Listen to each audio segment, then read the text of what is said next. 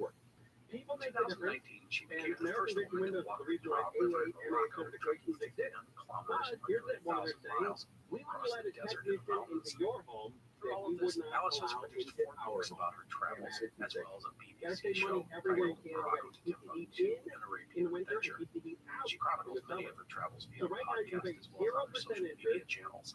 0 What I payments love until about Alice 24 Morrison was her installation. early That's experts huge. were participating Call in right now. extreme All the races offers and on all contests. the offers But on that's not website really on the the case sale. anymore. It's On not free about credit. beating records or doing something no one has ever done 888-226-9908. Phone or them trying up. to push herself to the limit.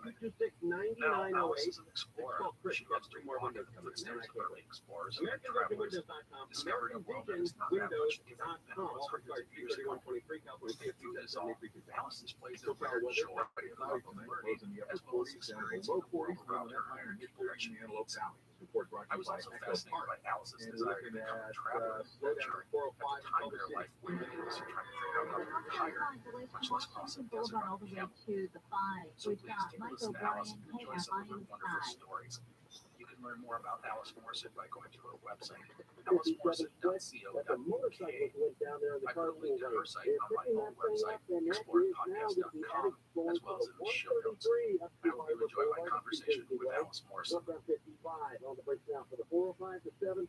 Hello, I want to welcome to the Explorers Podcast, adventure and explorer Alice Morrison.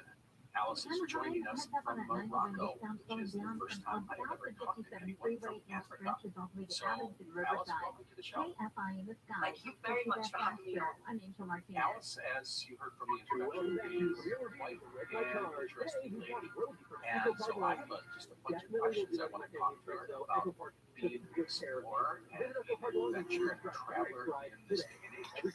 So I'll just get things off. This report is sponsored by Alice, Discover. exploring as Discover we credit think cards of become on the pretty show awesome at is the end very of your different first year. than They what it was automatically 100 double all the or cash back you've 500 earned. years That's ago. right. Every In the year past, you it was double mostly the cash men back of heading trips, off into restaurants, the all unknown double. in search Seriously of though, you fame have to check and it out for glory, but yourself at usually money. But discover.com/map. they were filling in the map of the world. They were Live filling from in the blank bedroom spaces. to another incredible night. Most men The is done serious now. Ron Steve has been And with struggling that with in this mind, season. we're going to use exploring today and what does it mean to be personal. You should get inspired. It's a great question to kick off with, and it's quite a philosophical one actually. I believe we all have an explorer within us. And exploring is really about opening your eyes, opening your ears, opening your mind, and going out into the world to see what you can see, hear, and experience. You know, we have fantastic information now about lots and lots of different places. And so, and of course, the map is really filled in. So the exploring has become different, and it always feels a bit strange to me because we're still got this pressure to do something for the first time, to be the first to. But I'm everywhere where I'm very interested in the Middle East and North Africa. That's my patch really, and Africa generally. And of course, people have walked this continent, these continents, since humans first got off of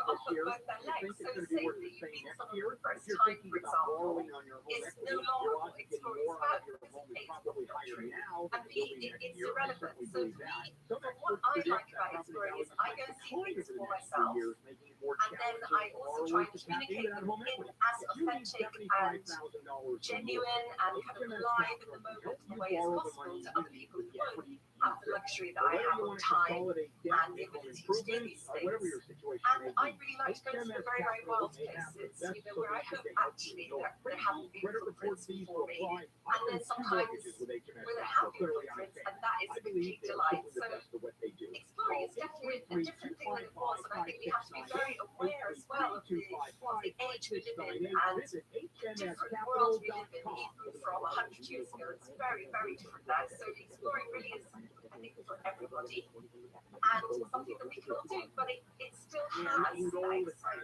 Hired as our new producer of the show, and as I said, hello, you know, you work a lot better when my vision is with our welcome to the show. As much as the places and stuff like that. Is that a real difference now than like we were like you say, 100 years ago? Well, actually, I don't know the answer to your question. I wonder if it's partly that, you know, I'm immersed in the culture that I'm looking at. So I'm living in Morocco, I speak Arabic, I'm learning one of the Berber languages Tashmahid. Beyond explaining. I'm very interested in this area I live and work in. So for me, I'm able to communicate with people in a way that perhaps tourists in the past wouldn't be able to. But some of them weren't. Many, for example, the guys I went to Timbuktu, they went in disguise, they spoke Arabic. One of the French ones went in disguise as a Jew. I was asked to be a rabbi at lots of different events. So I think for me, the people are really important because I always need to make a human connection. I don't know if it's a gender thing. I'm often working with men, and then, I get that excitement and pleasure of working in a male environment. And then whenever we get to a community, of course, I'm shackled up with the women because the area I work in exploring, men and women are often living very socially separate lives. So I have that interest as well. So is it that I'm very interested in people? I love landscape, I love walking, but also I think when I'm trying to communicate my experiences outside of myself, I think most humans like to know what other humans are thinking, so I do focus on that. Then let me ask this: what are advantages or disadvantages, or the unique things about being a woman who does go out and do this as opposed to a man? And I know you've talked about this in some of your stuff, but it's really fascinating, so I want to hear now. Well, first of all, I'd like to pay tribute to all my male colleagues that I work with and that I've been inspired by, and those amazing explorers who were so brave and risked and often lost their lives in order to fill out that map. But I guess what I can do as a woman now, in these times, is number one, is my superpower is I can talk to men and I can talk to women. And we touched upon it lightly. The societies that I'm particularly interested in, which is North Africa, men and women are separate. They have separate roles. They have clearly defined gender roles still. And as a woman, I can talk to the women, and I'm also treated as an honorary male. So I can talk to the men as well, whereas a man in my position would never be allowed to talk to the women. And in fact, one of the funny things that I say my second last expedition actually across Morocco, we had to rely on the Sahrawi nomads nature because there just was no more. The climate change is deep and brutal in the Sahara. So we were relying on nomads to get us water. We'd see a tent in the distance, we'd head straight for it. And when we got near the tent, the host, one of my team was like, they call me Sahara in Arabic. Sahara, get out to the front, you're our king. And what he meant was that as a woman, I could approach the tent because, of course, usually the women would be in the tent and the men would be out working with the herd. In this case, usually the herd of camels, perhaps some sheep. And one day, we got to the tent. I went to the tent, the Sahrawi woman there. We were having a lovely glass of tea. And suddenly I heard the guy yell, "Macro, get out, get out here!" So I went towards the tent. And there was the husband, clearly running towards my men. Our camels went through about our 6 camels walking lots of it. It was a massive, great big stick. Because what he was men approaching his women folks. So I think that gives you an idea of what it's like. When he saw my little head pop out of the tent, I was like, I'm here, I'm with the peace was restored. We all had a glass of tea together. But it's that kind of society. So I think what I bring really mainly is that I'm able to access women girls and their stories. And those stories are often not told. Historically, they're not told. These are small domestic, not small, but they're domestic stories. And I find them fascinating. I don't know how much you know about our expedition back in the hundreds of the United States for a long stretch of it. They brought with them a 16-year-old and according to the stories, when people would see her, many of them they tried to say, they go like, oh, those people are threat because one party's still running around with women. And so it's sort of the same thing, where you're, oh, you're not threatening because you have this thing. That's great. I love that story. So, I read something like that in one of your blogs or podcasts. I love that idea that you have this willingness to get deeper into the culture than typically a bad life business. So now I'm going to ask a question, and that is, you have been to a lot of different places. And Investigation. As for other injuries, officials say an officer had a wound from a glass cut, but there were no other gunshot the victims. Himalayas, You know, and Costa Rica, South America, the places that surprised you that, you were either good or bad. One of the places where you just go, I never expected that to be so great or so disappointing for murders and rapists, One of the places child that really surprised me was Guatemala. inside prison. I went out on a mountain biking adventure there, which was insanely difficult because we're mountain biking up and down the volcanoes. So you're either dying going up the hill or taking your life in your hands going down the hill. And me and my bike actually fell off the side of a mountain at one stage and were saved by a tree. But Guatemala surprised me because I knew very little about it, and getting there, seeing the culture, seeing the indigenous people with very strong history, culture, traditions, the national dress, and the way people were with us. And again, just one of the back to the women thing, we were in some very small village, really in a remote area, and we were with the bikes. We were actually walking with the bikes, and we got to have a lunch at a cafe. And these two women came up to me, and my Spanish is very rudimentary, but I got what they were saying. They were like, because I was with a group of 4 men, 6 men, in fact, 2 guys and 4 male guests, there were no other women. And they came up to me and they said, are you okay? Are they beating you?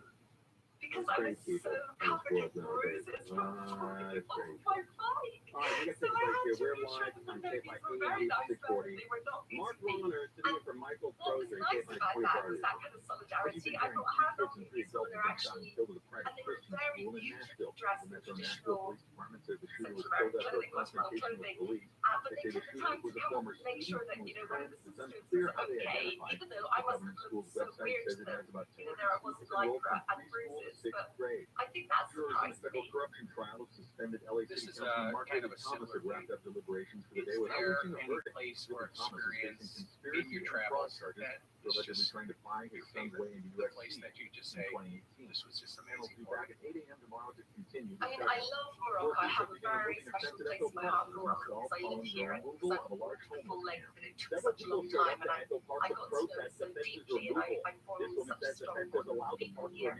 But I can't say somewhere the best. Some things have really touched me. For example, when I was a girl, I lived in Uganda, in the hills of the mountains of Mugu and Zuri, looking out over to the Congo. And I remember as a child, a young child, 6 or 7, my father training through Missouri, so he'd run up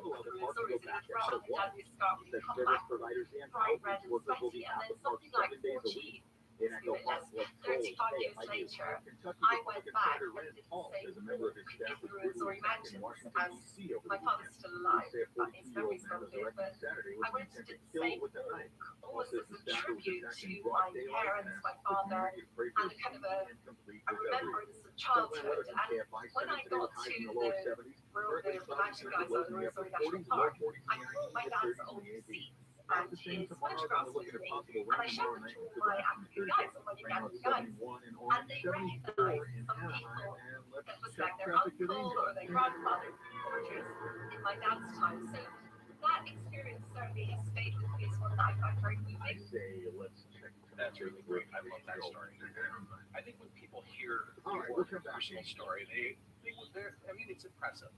But I also think people are going to be a little jealous. And I say that because you're doing things a lot of people or they think like, oh, I wish I could have this challenge in my life. And I think that they get the person that they see in history. And you have, the amazing thing is, you couldn't start doing this until later in your life.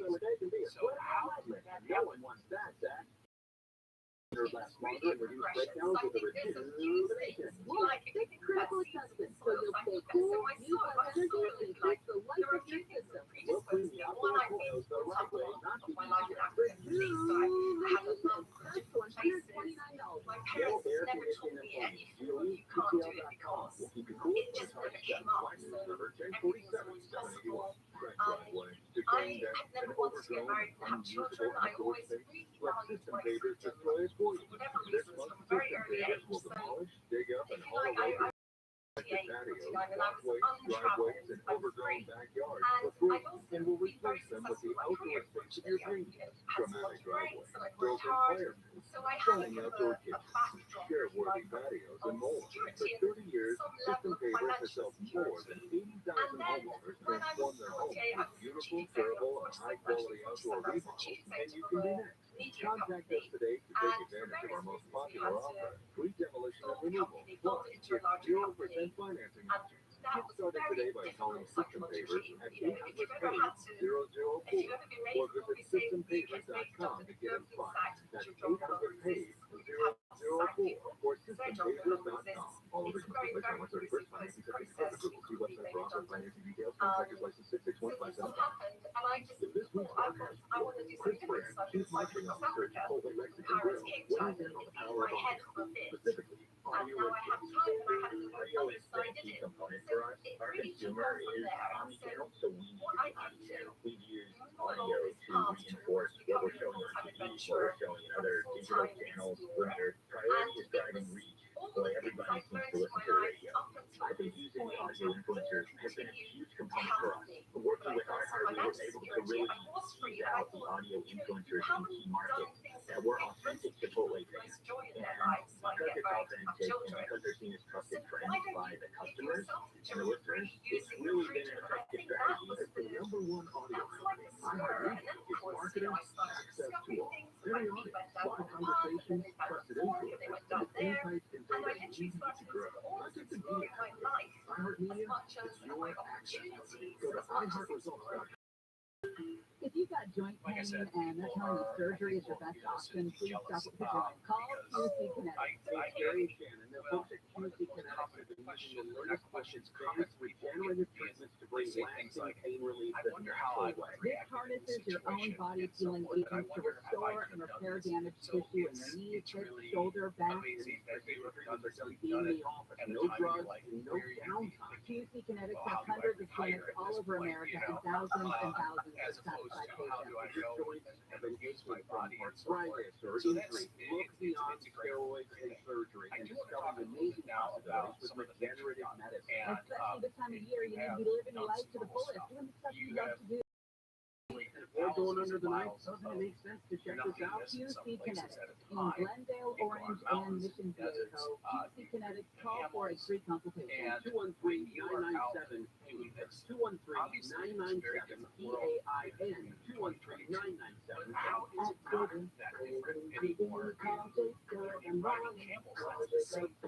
AM 640. The news. Absolutely. So I think the interesting thing is actually how tied we are to our past and how our history is not some kind of dead, inanimate subject. As everyone who listens to this podcast is probably a history buff, we live our history. We are part of the room. And it's always fascinating to me how we develop. But what I find wonderful is, for example, if when I'm on an expedition, I was on an expedition in Morocco, I had to train 6 camels, I had 3 Amazir, which is the correct word for Berber guides. I don't know if you guys saw this over the weekend. They're all Muslim, There was Christian, a guy driving. 6 camels This was a who guy were or a gal. on heat for several months. They were driving, I believe, on and we're literally walking across the and world. this And white pickup for truck several, loses its front not left just like for tire. an hour or a day, It but for rolls several under weeks in what the looks like a Sahara. Kia Soul. It's very I don't know literal what kind of car was. I think it was a you are woman driving. literally Was it a woman driving the Kia? about 5 kilometers an hour because that's And the that rate tire the goes camels under move her at. car, And once and you that go to the, car you're gonna explodes.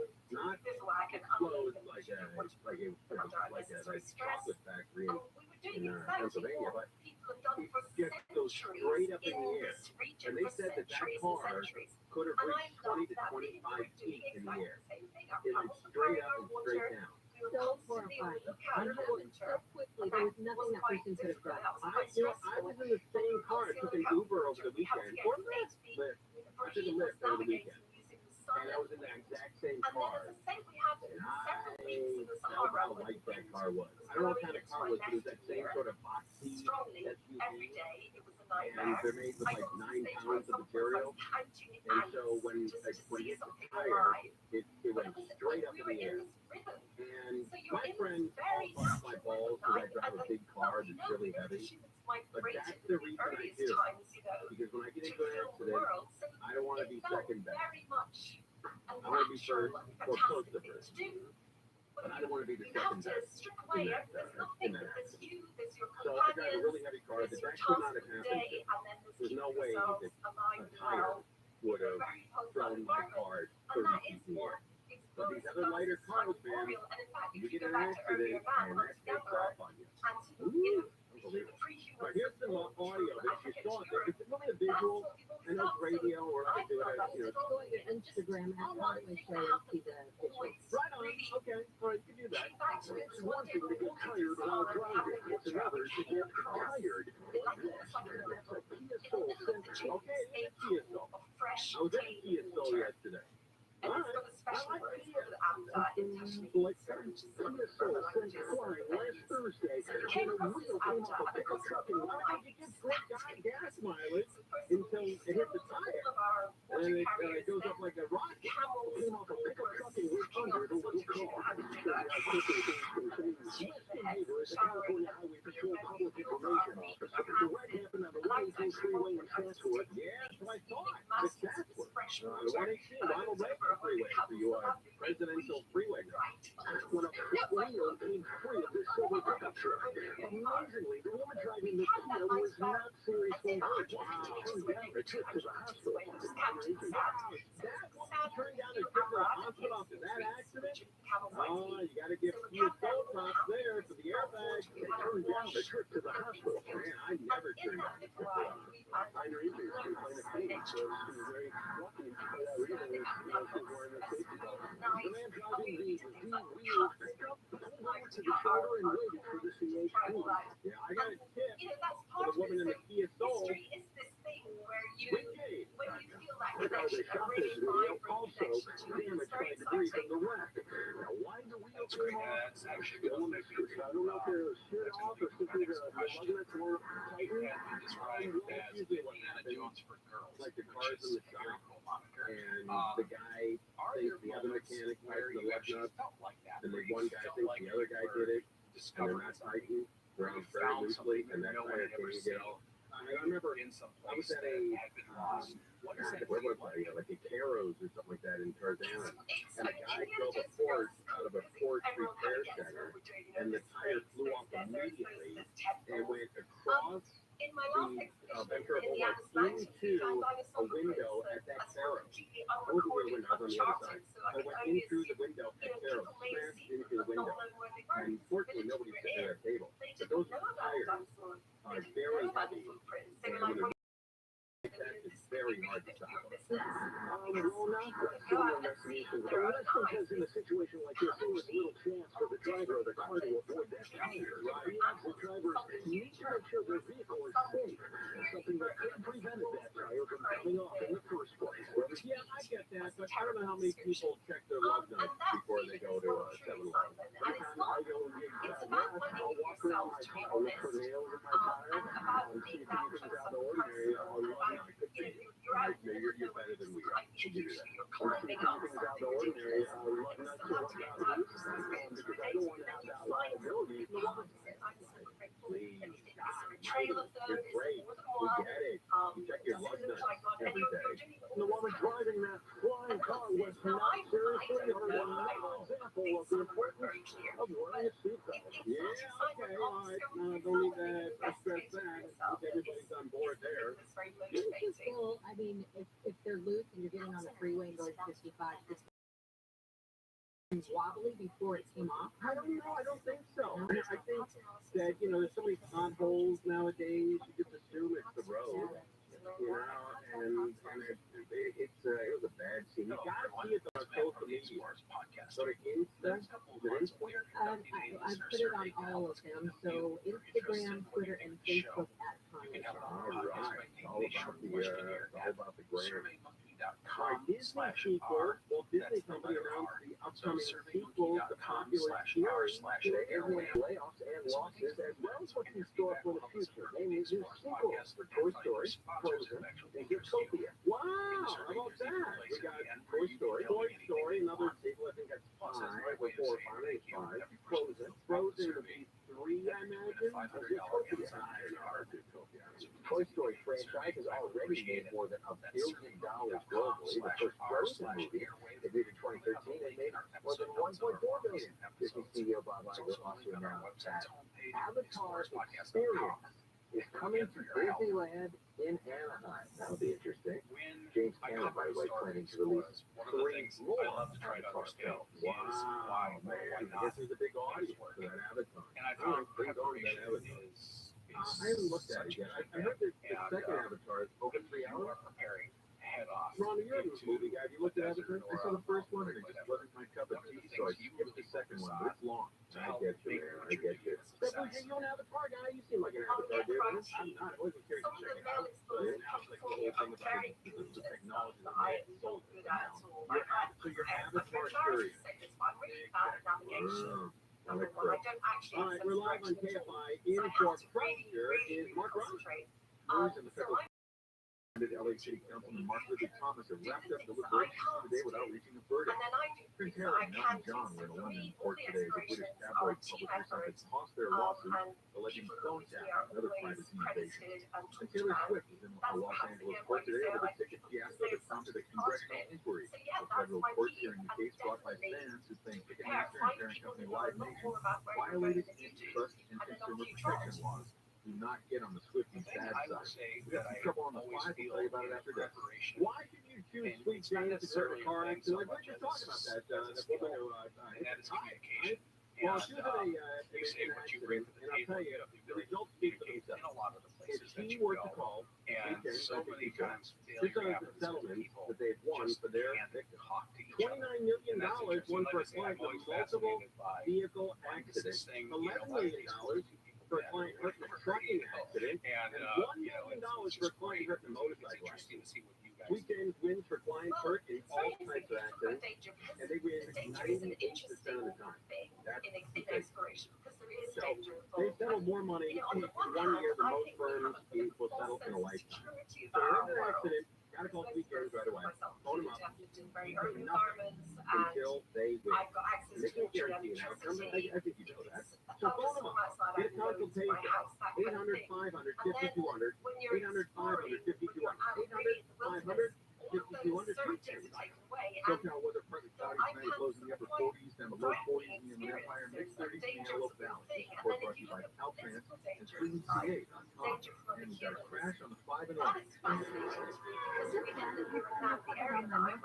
Coming up on the 2257 Blake, and that's where Parkway Lane is going to recognize a motorcyclist to drive at a huge mess out of Irvine, getting away from Culver Drive.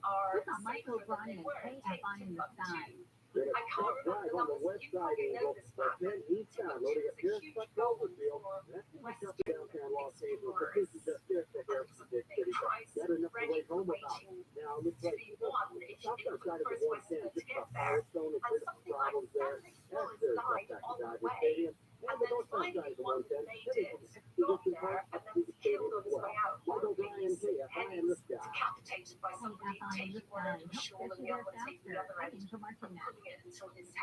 Californians can agree that there is no place in their lives for litter. So together and create a litter-free California. Join them at cleanpa.com.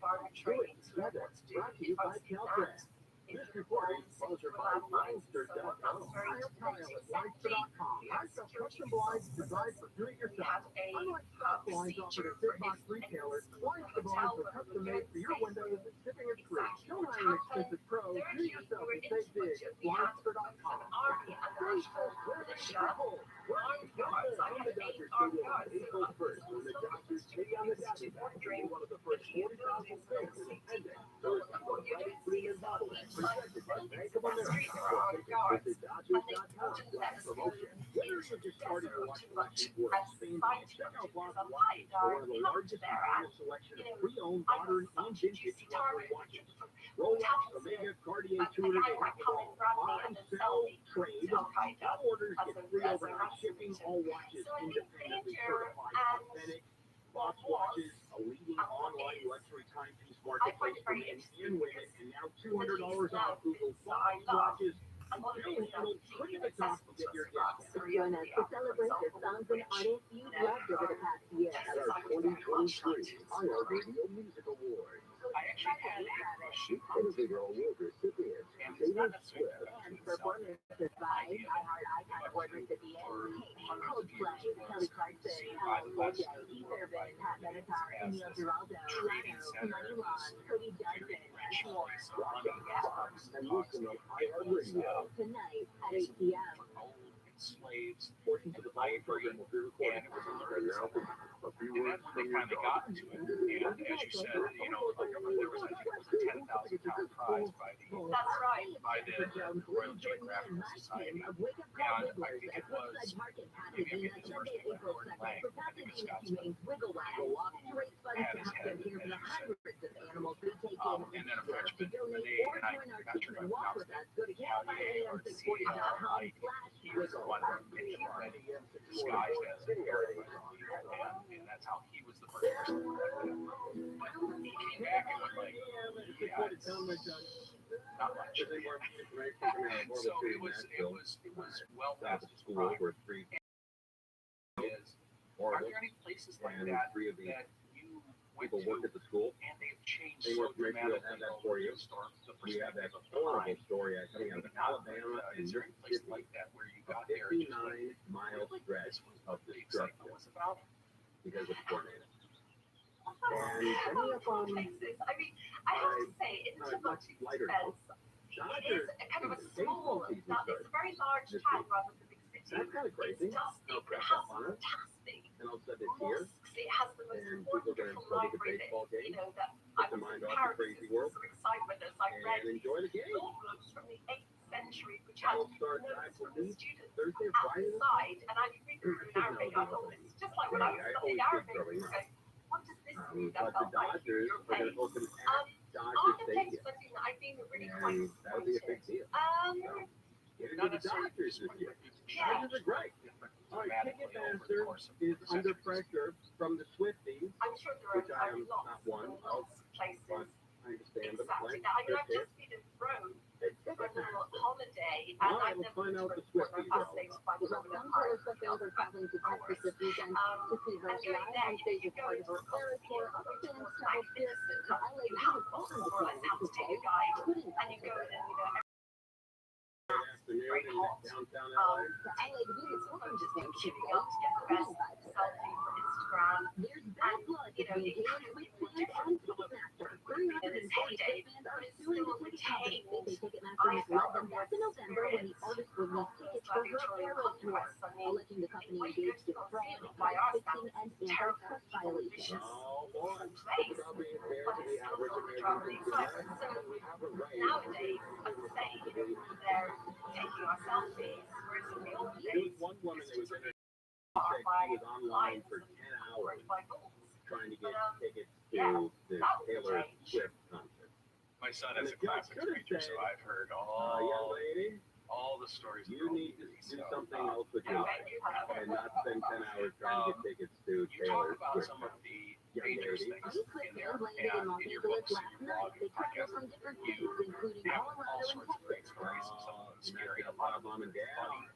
But right? what are some of If your your favorite kid is moments, such or a what are Swift the fan, stories that Taylor people Swift fan, always that he love or to hear she from will you? fly Well, over everyone multiple loves to hear about states the camels. to try To to be get another honest, I Swiftie think that's the main thing. to find out So what happened with the ticket we sale. I did my exit to Taylor hospital Swift. from And camels. at They the weren't Taylor Swift Friday, they release were party before carrying showing up at the baggage First to Street 2 Courthouse hours this morning to take on the time Ticketmaster. is drying out. How about We're that? underwater Or a stress. We can dance always get off, water. a Taylor And Swift so my dance favorite camel off, was a called dance Hamish. party And in front of the the courthouse. brutal Which by was camels is impressive. they carry very bad Oh, temperaments. I bet he was. I bet he talked behind your back there. Unrequited And y'all love that. It was But he had some unrequited. pretty Spent the whole rude thoughts exhibition and trying to comments fight about y'all when you left. The and I defense was called into court sorry, today. and every Swift day fans' attorney you say that shopping in Mission Journey was fun. Okay, all right, maybe I'll get some money back or some tickets. I don't know. I would add try to steal your Flashing signs calling Ticketmaster the ticket swindler. Ticketmaster merged with Live Nation 2010, now dominating the market. An attorney for Flipman says this is bigger than the pop star's Era tour. The country is ready for a change. The Senate has made it very clear that they're frustrated, they're regretting the merger, the approval of the merger. The country is ready for ready for change. The Senate's ready for change. A recommendation has been made to the Justice Department. They do certain things, they spread their back legs, they pee, So and what they whirl their little tails like representatives Flipman are now asking for an entire internet history to try to figure out how this even happened. The next court appearance will likely be at the end of May. They have a big bubble in their eyes. All right, so we'll find out if And when they see a lady come big belly, they fall like lions or belly like bulls, and they push this big. It's about the size of a small pink balloon. They push it outside their mouth. So when do you you're think there's any walking around, overlap you get of covered.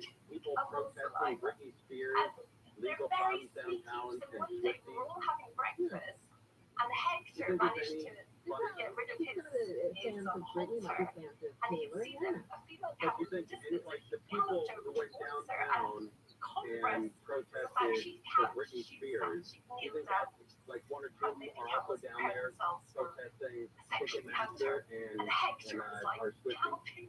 There's a chance How about that? I would put some heavy money to the people that time to buzz on down there and support Britney Spears. Also had plenty of time to get down there and hang out with other switchers. Would you fly to another state, Julio, to protest for Taylor Swift? I would go to Colorado. That's cool. All right, we got some other news here, right, going on. We talked about Adam Sandler, and he was friends are roasting him, and he got a really cool award, the Mark Twain Award. But he said something, and I won't say full speech because it's pretty long, but he said something during his acceptance speech that was pretty cool. He was talking about two kids. I think he has two daughters. So and I know a wife. in some of your stories And you talk about he finding said like they're the the greatest dinosaur people in my life. footprints. He said I Are there only any wish other the time would stand discoveries still, as you and I say could that you always hang just out with went, them wow, this was at pretty this age and at this point in my life. And I thought that was great, man. That really is cool. I do the same thing. Like last night, my wife is out of town, so last night my daughter and I went to Target, and we just walked around Target. That's what we do, you know. And go find people and look at the products and stuff like that. But I wish the time would stand still, and I could do that forever. You know, that's the thing that we like. That my daughter and I like to do. Just go to Target and look around. And then I said, you know, I think you could work here. And she said, no, why would you say that? I said, because I think you know where everything in the store is. And she said, what do you mean? I said, where is Sporting Goods? Result back here, 27. Where's Kansas? Where's the TV? Right back in the store. What about the fresh right over there? Makeup right here. I mean, she knows everything in that store. Which I'm proud of, right? Because she doesn't know everything at the Los Angeles Country Club, right? She doesn't know everything at FAC, or at, I don't know, what's a high-end store? BBG? What's the name of that store? BCBG, right? So, no, they tell us in those letters. And she, you know, she's not like a high-end snob when it comes to clothing and shoes and stuff like that. She said, she asked me the other day, she said, hey, can I get this new wristband for my Apple Watch for the summer? I think it'd be cute for the summer. It was $12. And yet, you know, instead of grabbing a credit card and using it, she said, hey, can I do this? I'm like, yeah, you know, I can afford $12. You know, wristband. just a ad, and always be very, concerned about how much you're spending. Is great. I think that's one of the cool things that it wasn't me, it was my wife and children, that how much, the value of a dollar and not wasting money, and I think that's really cool. I mean, my wife and her, they buy all of their clothes almost exclusively at Target. Target has some nice clothes. Yeah, and it's not $1 million, charity. 40 years of experience in the Roman Desert. He is he's probably the world expert on that. So he's really knowledgeable and he's been all over it, all over the place.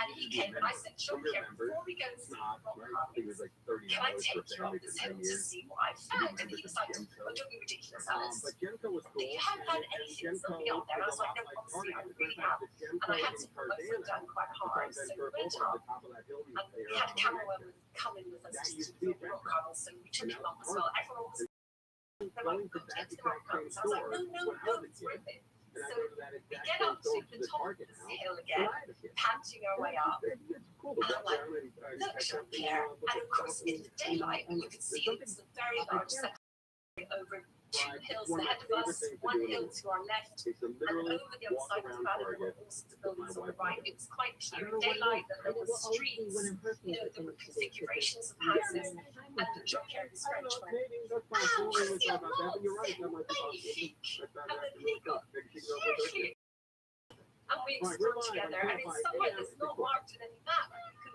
Any information about it, but it must, common sense will tell you that, at some point, those rock carvings, settlement obviously built up high for defensive purposes. It was about 1.5 kilometers from the river, so water was not a problem. And it's just one of those places that you kind of long to go back with a proper archaeologist and, have some information about it. Has someone done that, or is it kind of like, well, we get all sorts of places like this in the mountains, so that's low on our list? It's not that, it's that I couldn't find, I say that I discovered this lost city with all the caveats that I've just mentioned. There's no mentions of it anywhere because I've searched as far as I can in English and in Arabic and in French, because Jean-Pierre also did his research. But there are lots of places like that. Morocco is a treasure trove of undiscovered places and artifacts and rock carvings. It would be one of those ones I think it would be really fun to go back with some experts and really have a look at it. And I would hope to do that one day. It's on the list, it's on the to-do list. The Sahara Desert has changed quite dramatically over the centuries. How does that affect this area, this place that you live in? Well, this is, I think, if you like, again, just thinking about history, one of the sad things about history is when history comes to an end, or is coming to an end. It's a very wonderful, I find it very meaningful time. And what's happened is the Sahrawi nomads in the Sahara have lived there for centuries across the whole of the Sahel. Camel herders, sometimes mostly sheep, but particularly camel herders, they live in tents. They herd their camels, they drink the milk, they eat the meat, and the camels feed it to graze on the very thorny, dry shrubbery of the Sahara that's been enough to sustain life. And quite a lot of different things have happened. One, desertification is happening as systems here. The Sahara itself, which used to sustain life, is drying, so it can no longer sustain life. And if it rains, that whole place just greens up in about 3 days because there's seeds everywhere. When you're walking, your legs, your ankles get completely covered with dried seeds. But when it doesn't rain, which it doesn't, it's going to die. And what we found was the desertification meant the wells were drying up, the shrubbery was too dead even for the camels. And social change, education is now compulsory at primary level in Morocco. So, for example, nomads, children had to go to school. So that meant that the women moved to the cities with children so they could go to school, and the men did kind of and then would come back for weekends, or it would be the older women who didn't have children. So then, and then the mobile phone, the advent of the mobile phone, in general, there's a move to urban away from rural. So what I saw was this way of life, which is so deeply rooted for millennia, is coming to an end or is changing significantly. And that was, I'm not trying to deny any more progress. Like God knows, if you've got teeth that need attention or a dentist, so I would never deny any more progress. But inevitably, as history changes, I think we rely on what has been and what is passing. What we're seeing is a passing way of life. Let me ask you this: what is the longest adventure or expedition that you ever put together, both distance-wise and time-wise? So slightly across Africa, Cairo to Cape Town took from January to May. So I think that wins the longest one. And then that was actually a bike race. That was the Tour de France, like the Tour de France, but a lot longer. Not harder, but feistier, I suspect. I don't think there are any elephants chasing you in the Tour de France. But the Moroccan one was 7.5 months together, but I split it into 3. So the longest we were out of that was about just shy of 3 months. How far would the Moroccan trip end up being? Again, it's actually very difficult to calculate exactly because we're reeling it back so much. Also the kids water. We calculate it at around 4,000 When you're out in field like that, when you're going thousands of miles out to the water, when you're planning this and when you're out in the field, what are the things that are really the most critical things to success? Definitely your equipment. So both your clothing has to be comfortable, has not to rub anywhere, it has to be able to sustain heat and cold. You have to have the correct length of heat and cold. It's very, very cold at night and you're somewhere. You must take care of your personal comfort. You're not going to make it. It's not a kind of a vanity thing or a comfort thing, actually. It's like a necessity. So your clothing, your tent, if you have a comfortable tent, absolutely vital. I mean, for example, in Sahara, the sand was so strong all the time. We had to eat in our tent in the dry expedition. We could eat outside, which is great. But it was boiling hot, and we were clouded in there, cooked in there, ate in there, because we'd been overwhelmed by sand.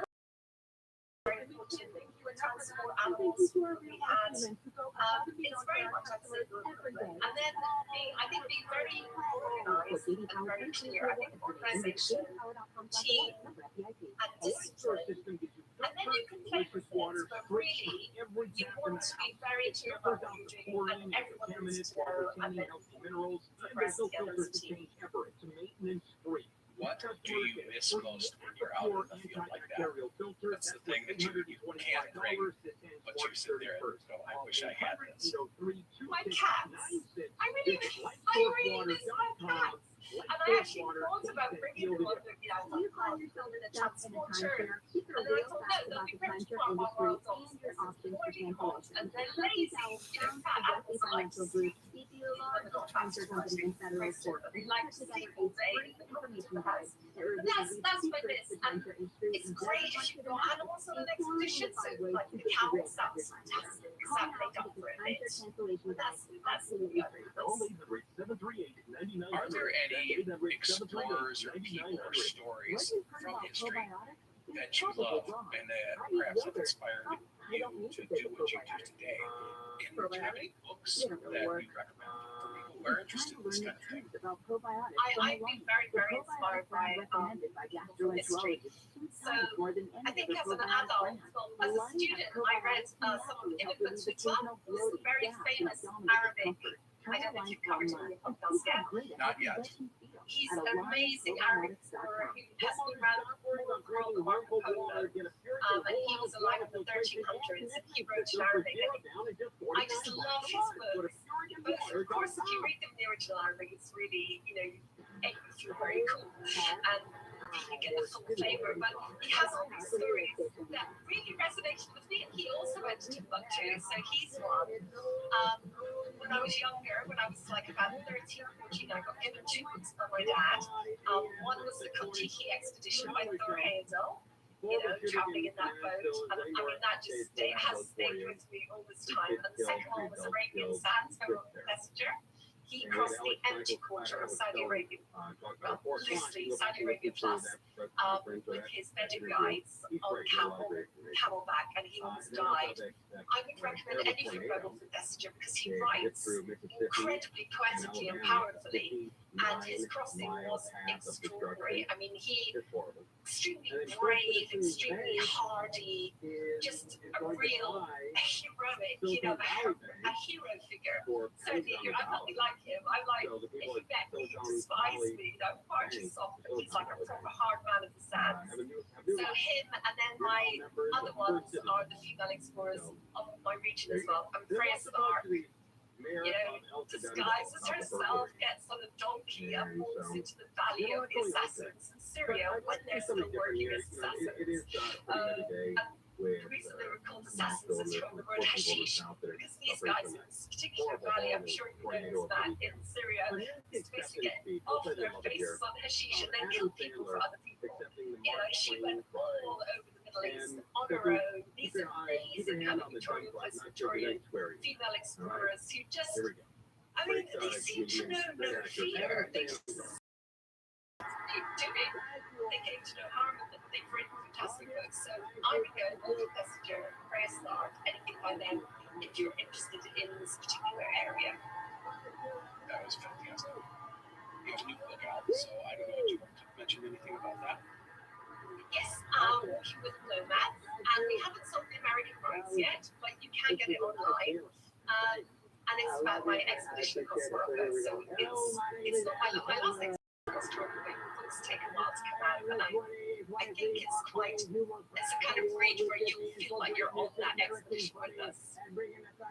So you've done a lot of Morocco and a lot of Africa. And what are your next plans? Do you have any thoughts? Yeah, of course. I have ambitions. So the next two, I've decided I rather like crossing countries and continents. I kind of, it pleases me. So I'm hoping if it comes on to walk across Palestine, and I say Palestine because I've been in the Palestinian territories. As you know, in that part of the world, you have to be quite careful with your language. I'm hoping to do that in November, and then my really big aim is to cross Saudi Arabia on foot. I can't promise I'm going to do that. I always feel bad saying it actually because it's in the early stages of planning and it's a really complicated endeavor. You don't focus on one mode of transport, I guess, in your life. You've done biking, you've done hiking, you've done all sorts of different things, mountain climbing. Is there one thing that you really love, or one thing that you find really difficult and it's just really challenging? Yeah, I mean, honestly, I'm not like the most sporty person or the most, fit person or the slimmest person or the youngest person. So, I mean, the physical side of it does definitely take a toll. But I always reckon, sit off, you'll be fine, carry on. And I'm always determined to do more training before I leave. Do I love one? I usually love what I'm doing. So when I'm doing something, I'm like, oh, I love this. And then I change, do something different. But you need a lot of energy for cycling, and walking is easier in some ways. I find running the hardest thing, actually. That's just, I ran around Everest, and that was, I mean, I'm just not very good at it. So I think that's hard. I'm not very good at lots of things that I do, and that you've just got to keep strong and keep doing them rather than let that worry you. It's my top tip, actually, for life. I like to point out it's hard for me to run around my house, so just that you can run around Everest means you can do it well, trust me. I guess that wraps up most of the questions I have for you. Do you have anything you want to add about what you do, about the things you see, or anything like that? I think maybe just to say that one of the things I'm keen to represent is, how the people, particularly in the areas I work in, Middle East and Africa gets a bit of a bad rap, if you like, in the Western press, and how much kindness and hospitality and excitement and interest and joy I personally have found in discovering these regions for myself and communicating to other places and to other people, and say that relation to be had with the one that we've often seen in the press, which concentrates on politics and war and terrorism and doesn't concentrate on all the amazing things that actually exist with so many of these regions. I will follow up with something that just kind of popped in my head here, and that is, as I said at the beginning, you're coming to us from Morocco, and you are very kind, and you walked around with your phone and showed me this beautiful hills and valley that you're in. What is it about Morocco that you fell in love with, that you've lived there now for 4 years? Yeah, I've lived in this continent for 4 years. I've lived in Morocco for 8 years. You know, I just fell in love. I say to a lot of women, especially come to Morocco, they fall in love with the Moroccan lads. Very handsome and very dashing. I was really greedy because I came to Morocco and fell in love with the whole country.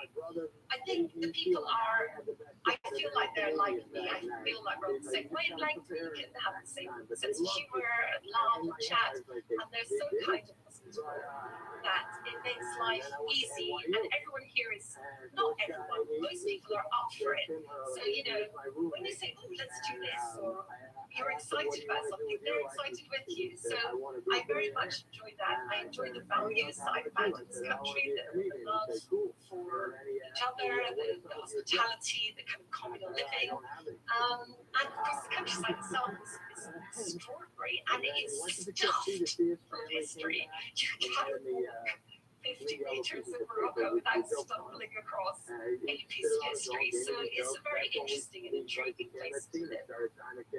That's fantastic, and I think that's a good place for us to wrap up. I do want to mention that you do have a website. It's alicemorrison.co.uk, and there you can find your blog, information on all your books, links to your Instagram and Facebook and so forth and so on. So online that you recommend going for your stuff, or is that pretty much take care of it? I think if you go, and if you can't remember Alice Morrison, just search Alice Morocco and you will find me. I have managed to cut the pictures. And I will put a link to the site in the show notes of the podcast, as well as on the website. So on my website for there. So if people are interested, they can definitely find out more about you. So that is it. We have been talking for the last hour or so with Alice Morrison, our favorite adventurer and explorer from. And so, Alex, thank you very much for being on the show. I hope you had a good time. And again, just thanks for being here. This was great. Thank you. It's been a huge honor for me to be on your show, which I love. So I'm very excited and enthused. Thank you. You're welcome. Thanks very much. And everyone listening, we will see you next time. Thank you very much. Something lighter, but a great comedian. So that was it for our interview with Alice Morrison. She was truly a joy to talk with. The stories we shared today aren't just a fraction of the things she talks about in her books, podcasts, and blogs, and so forth. A couple of quick notes about our interview.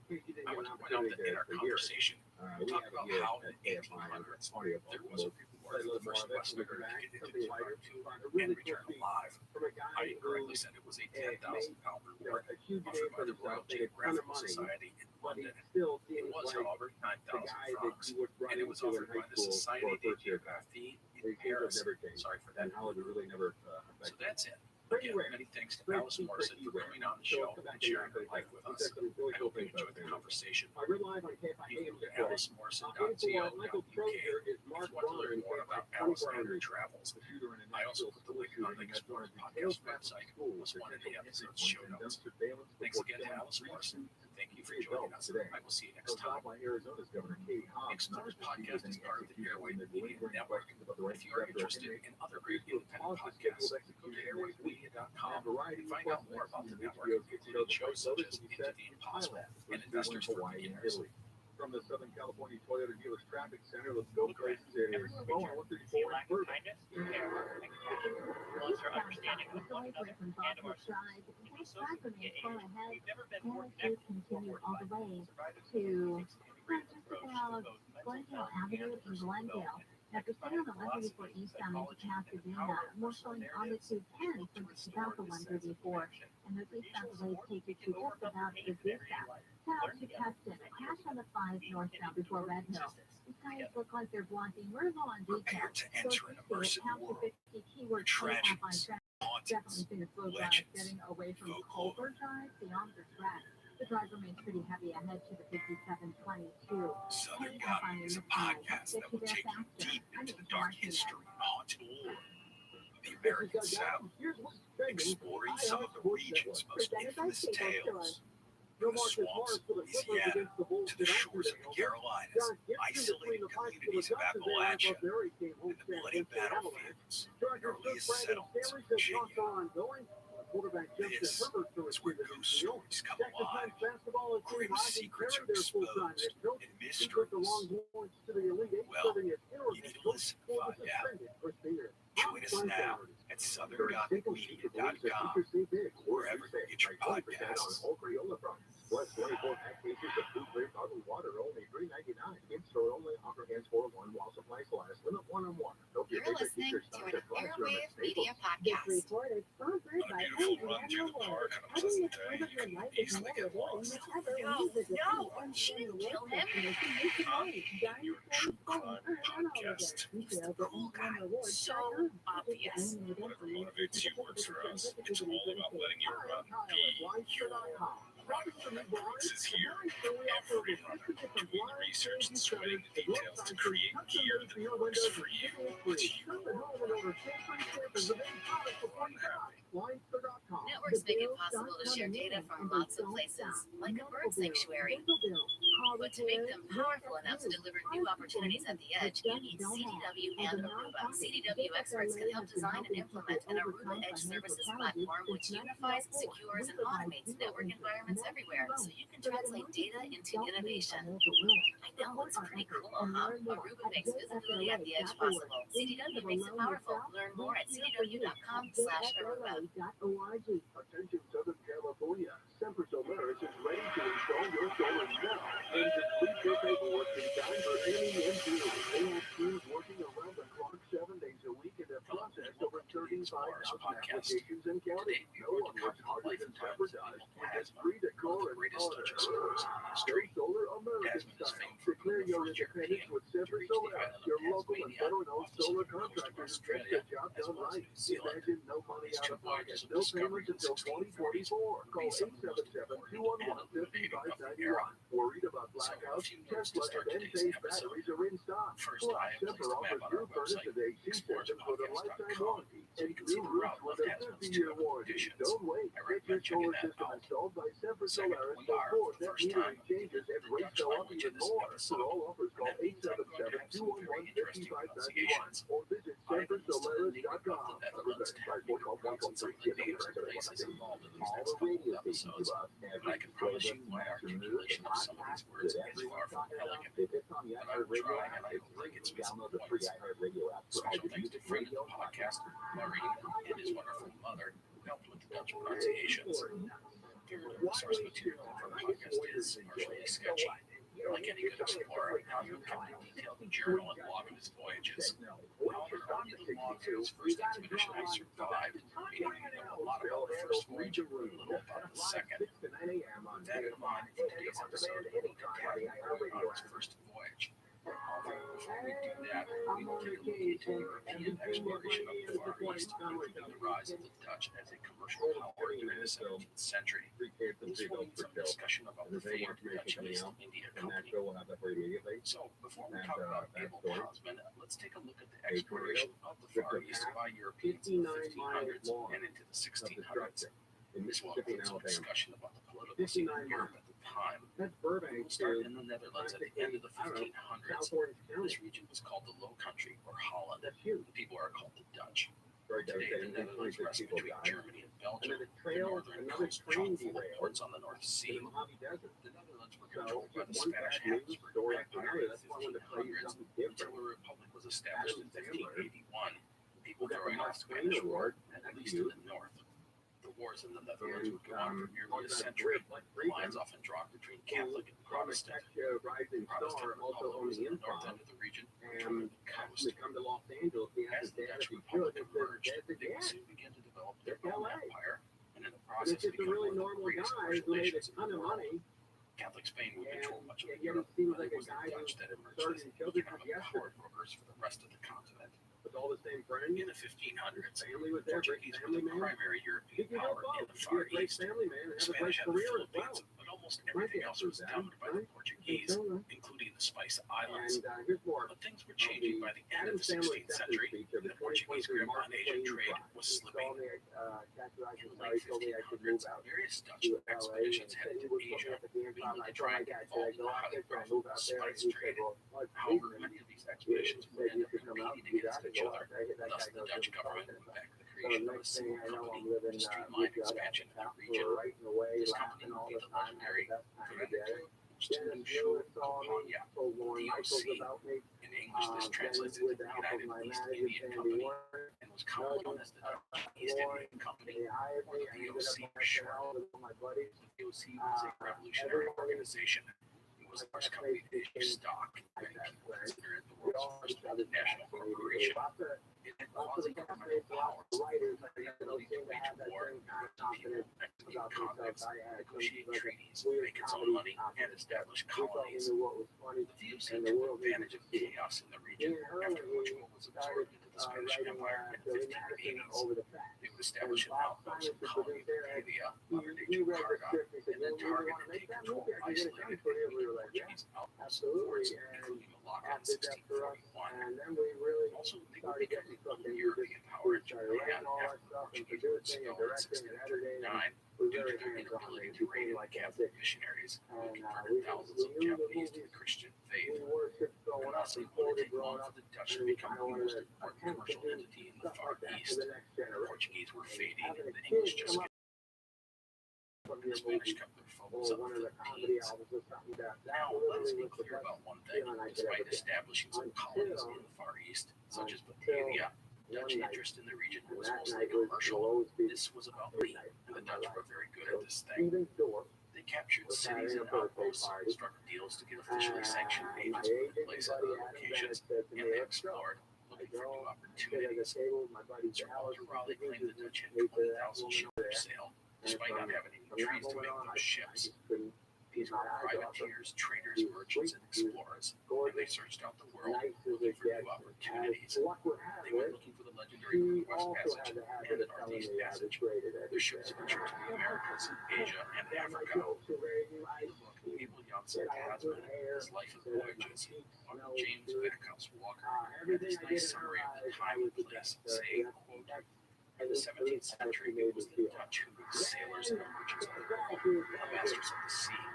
Not London, but Amsterdam was the great emporium for the products of the East and West, the center of the world's trade, and the richest city on the globe. End quote. Walker wrote that back in the late 1800s, and it was very accurate, and I think it sets the stage for our story. And that brings us to the subject of our podcast, Abel Tasman. Abel Yonson Tasman was born around 1603 in Ootd, a small village in the province of Groningen, in the north of the Netherlands. We know almost nothing about Tasman's younger years, but he appears to have come from humble origins. We do know that he could read and write, so he would have had some education. He married Claudia Hendricks and had a daughter, Klaasje, who would be Tasman's only child. Tasman's wife would die at a young age, and he remarried to 21-year-old Luigi Charles in 1632. The announcement of their engagement is the oldest source we have available mentioning Tasman, which identifies him as a 28-year-old seafarer living in Amsterdam. Around the same time, Tasman would make his first voyage to the Far East. He was now part of the Dutch East Indian Company, the VOC. However, we don't know much about his early years with the VOC. By his fast rise in the ranks of the company, it would appear he was a very good mariner. He began as a simple sailor and became a ship's master within 2 years. Historically, a ship's master is an officer who is responsible for the navigation of a sailing vessel. Anyhow, in the Far East, Tasman was part of the growing integrated trading network in the area, including the spice trade. It was all about acquiring garlic, cloves, ginger, pepper, and more from the Moluccas, the Banda Islands, Sumatra, Borneo, and many other locations. The great prize were cloves only found in the Moluccas. I want to note that it wasn't just about spices. There was silk, hardwoods, gems, precious metals, porcelain, and much more. Dutch ships sailed to China, India, Japan, Sri Lanka, Indochina, and 100 other places. And at the same time, merchants came to the Dutch trading posts to